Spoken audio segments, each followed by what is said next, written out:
ফকিরাবাজার public স্কুলে 3 দিন ব্যাপী বার্ষিক উৎসব ও দশম শ্রেণীর পড়ুয়াদের বিদায়ী সভা সম্পন্ন।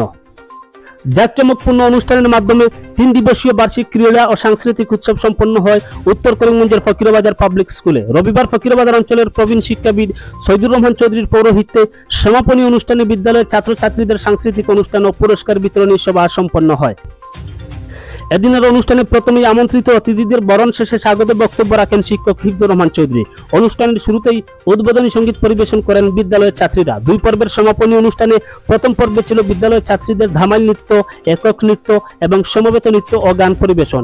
এরপরে উপস্থিত ছাত্রছাত্রীদের উদ্দেশ্যে বিভিন্ন উপদেশমূলক এবং অনুপ্রেরণামূলক বক্তব্য রাখেন আমন্ত্রিত অতিথিরা। ফকিরাবাজারের পশ্চিম প্রান্তে অবস্থিত বেসরকারি এই শিক্ষা প্রতিষ্ঠানের বিগত 14 বছরের বিভিন্ন জ্ঞাত প্রতিজ্ঞাত পড়ুয়াদের ফলাফলের বিবরণ তুলে ধরেন প্রধান শিক্ষক জিয়াউর রহমান চৌধুরী। পরবর্তীতে বিদ্যালয়ের দশম শ্রেণীর ছাত্রছাত্রীদের আনুষ্ঠানিকভাবে বিদায় জানানো হয়।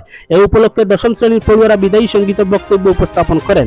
এদিনের অনুষ্ঠানে পুরাহুরি আঞ্চলিক সমাজ উন্নয়ন সমিতির সভাপতি শিক্ষাবিদ সৈদুর রহমান চৌধুরী পৌরোহিত্যে আমন্ত্রিত অতিথি হিসেবে উপস্থিত ছিলেন প্রবীণ শিক্ষক গোলাম মুমিদ চৌধুরী, MK গান্ধী কলেজের অধ্যক্ষ ইকবাল আহমেদ চৌধুরী, আইনজীবী কবির আহমেদ চৌধুরী, AK আজাদ হাই স্কুলের শিক্ষক সালিকুর রহমান, বরাক উপত্যকা সর্বধর্ম সমন্বয় সভার সাধারণ সম্পাদক HM আমির হোসেন, সমাজসেবী শিহাবুদ্দিন চৌধুরী প্রমুখ। প্রায় সব বক্তারাই পড়ুয়াদের উজ্জ্বল ভবিষ্যতের দিক নির্দেশনা দিয়ে মাধ্যমিক পরীক্ষায় ভালো ফলাফল অর্জন করার পরামর্শ দেন। এদিকে ফকিরাবাজার পাবলিক স্কুলে বার্ষিক উৎসব উপলক্ষে গত শুক্র ও শনিবার ছাত্রছাত্রীদের মধ্যে বিভিন্ন ধরনের প্রতিযোগিতামূলক ক্রীড়া, নৃত্য, সঙ্গীত, আবৃত্তি, বক্তৃতা ও শিক্ষণীয় নাটক উপস্থাপন করেছেন পড়ুয়ারা।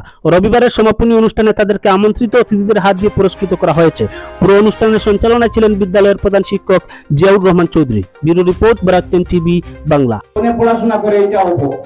এখন যে ছেলেদের যে অবস্থা মোবাইল নিয়ে, আমার বড় ভাই বলেছেন এখানে প্রতিটা মুহূর্তে এই যে ধৈর্যচ্যুতি তোমাদের যেটা মূল বিষয়বস্তু ছেড়ে ওগুলো অন্যদিকে চলে গেছো। আমি আশা করব সামনে 16 তারিখ তোমাদের পরীক্ষা আছে। এবার আমাদের স্কুলে প্রায় 35 জন প্রস্তুতি নিচ্ছে মেট্রিক পরীক্ষা লাগে। গত বছর আমাদের প্রায় 100% রেজাল্ট হয়েছে। তো আমি আশা করব তোমাদের যে সময়টুকু আছে সময়টুকু অযথা ব্যয় না করে সময়ের প্রতি লক্ষ্য রাখবে। আর আমাদের স্কুলে শিক্ষকতা করে জীবনে পাওয়ার কিছু নেই। এই যে শ্রদ্ধা ভক্তি যেটা তুমি জীবনে যদি তোমরা মানুষ হতে পারো, এটাই আমাদের প্রাপ্য, আর কিছু নেই।